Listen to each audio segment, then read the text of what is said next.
Mwiriwe bene data, tubahaye ikaze uyu munsi ku gicaniro cy'umuryango. Imirongo y'ibyanditswe yakuwe muri Bibiliya yera ndetse n'imirongo migufi yakuwe mu bibwiriza byabwirijwe na mwene data William Mario Branham hagati y'umwaka w'igihumbi 1947 n'igihumbi 1965.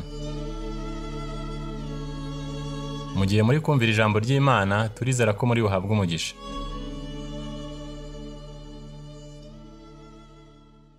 Timoteyo wa kabiri, igice cya mbere, umurongo wa 7. Kuko Imana itaduhaye umwuka w'ubwoba, ahubwo yaduhaye uw'imbaraga n'urukundo no kwirinda.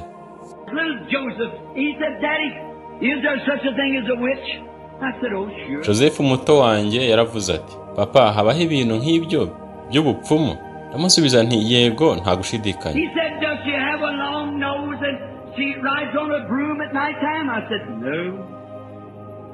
He has a painted face and rides in a Cadillac to a cocktail party. That's the new modern version. Aravuga ati, mbese agira izuru rirerire kandi akagendera ku mweyo nijoro?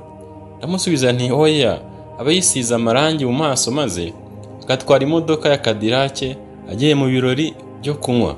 Ubwo ni ubwoko bushya bwe. And he said, is that a witch? I don't know whether I should have told him that or not, because every time on the street he sees one, he says, Daddy, there's a witch, isn't it? Maze aravuga ati, mbese uwo ni umupfumu?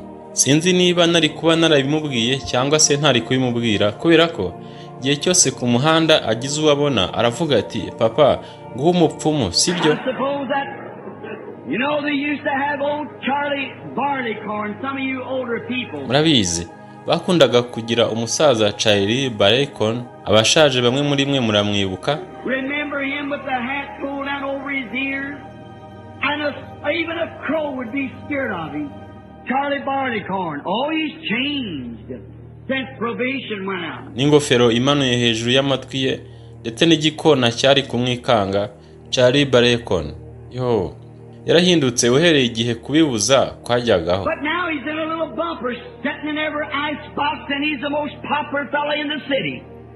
But he's still the same damnable thing. Ariko ubu ni igitangira gitoya giteretse muri buri karito ya barafu, ndetse n'umuntu uzwi cyane mu mujyi. Ariko aracyari icyago kimwe cyohereza ubugingo bw'abantu ikuzimu. Young people to the insane institution, and got an age up here of rock and roll idiots. Ndetse n'urubyiruko rukajya mu kigo cy'abasazi, kandi yageze mu myaka hano hejuru y'ubupfapfa bwa rock na roll na bebentnix no kwigomeka k'urubyiruko. And juvenile delinquency till it's become insanity. Even to our schools can't touch them. We lost 20,000 teachers last year. Kugeza igihe bihindutse ubusazi, ndetse kugezaho amashuri yacu adashobora kubakoraho. Twatakaje abarimu 20,000 umwaka ushize. They're searching for something. They're looking for it. And the church has failed to give it to them. Kubera iki? Hari ikintu bari gushaka. Bari kugishaka kandi itorero ryananiwe kukibaha. The reason they do that because they were made that way, to search.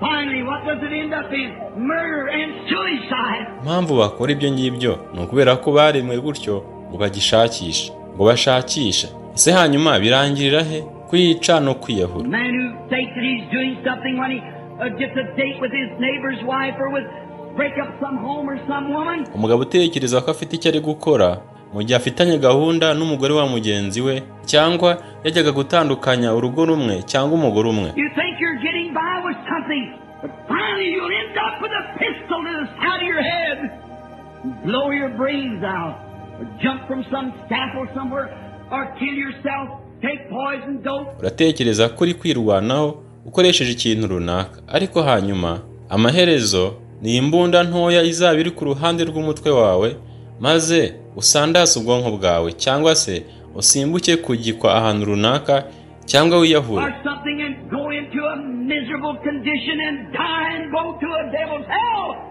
because you've rejected the real cure. Ufata uburozi, ibiyobyabwenge cyangwa ikintu runaka, maze ubimbabare cyane, maze upfa ikuzimu ha Satani kubera ko wanze umuti w'ukuri.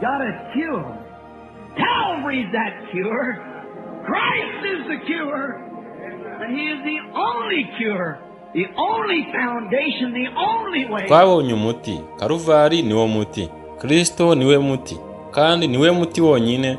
Urufatiro rumwe gusa, inzira imwe rukumbi. There's things that you can get from Christ that you can't get from nowhere else. Christ is the way. Not a way, it's the way. The church is fine. We love them. But the church is not the way. Jesus is the way. Ibintu ushobora gukura kuri Kristo, udashobora gukura ahandi hantu. Kristo niwe nzira. Atari inzira, ni inzira. Can't cast your tears upon the church. The church has no salvation.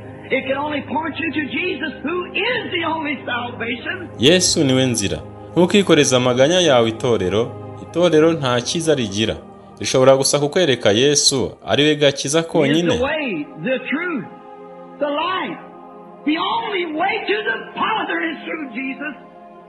The only comfort. Niwe nzira, ukuri n'ubugingo.